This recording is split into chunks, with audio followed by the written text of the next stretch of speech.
Chapter 1. It is a truth universally acknowledged that a single man in possession of a good fortune must be in want of a wife. However little known the feelings or views of such a man may be on his first entering a neighbourhood, this truth is so well fixed in the minds of the surrounding families that he is considered the rightful property of some one or other of their daughters.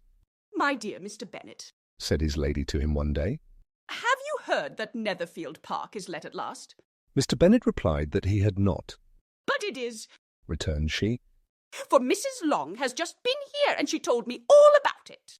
Mr. Bennet made no answer. "Do you not want to know who has taken it?" cried his wife impatiently.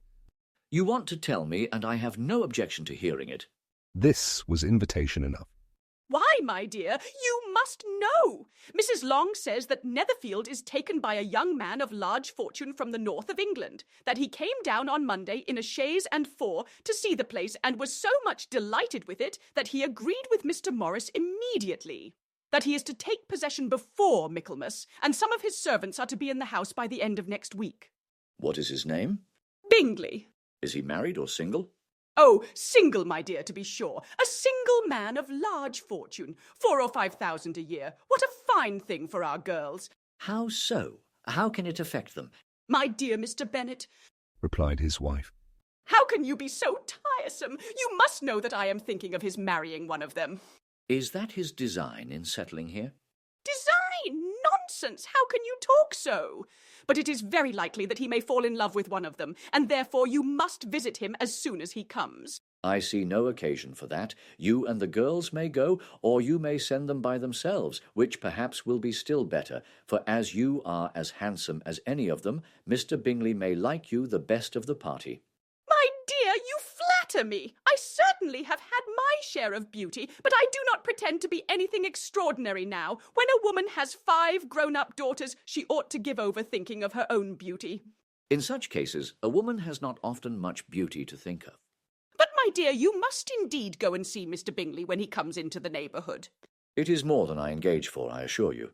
"But consider your daughters. Only think what an establishment it would be for one of them. Sir William and Lady Lucas are determined to go merely on that account, for in general, you know, they visit no newcomers. Indeed, you must go, for it will be impossible for us to visit him if you do not." You are over-scrupulous, surely. I dare say Mr. Bingley will be very glad to see you, and I will send a few lines by you to assure him of my hearty consent to his marrying whichever he chooses of the girls, though I must throw in a good word for my little Lizzie. "I desire you will do no such thing. Lizzie is not a bit better than the others, and I am sure she is not half so handsome as Jane, nor half so good-humoured as Lydia, but you are always giving her the preference." They have none of them much to recommend them, replied he. They are all silly and ignorant like other girls, but Lizzie has something more of quickness than her sisters.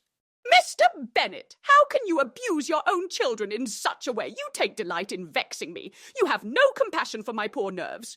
You mistake me, my dear. I have a high respect for your nerves. They are my old friends. I have heard you mention them with consideration these last 20 years at least. "Ah, you do not know what I suffer." But I hope you will get over it and live to see many young men of 4,000 a year come into the neighbourhood. "It will be no use to us if 20 such should come, since you will not visit them." Depend upon it, my dear, that when there are 20, I will visit them all. Mr. Bennet was so odd a mixture of quick parts, sarcastic humour, reserve, and caprice that the experience of 23 years had been insufficient to make his wife understand his character. Her mind was less difficult to develop. She was a woman of mean understanding, little information, and uncertain temper. When she was discontented, she fancied herself nervous. The business of her life was to get her daughters married. Its solace was visiting and news,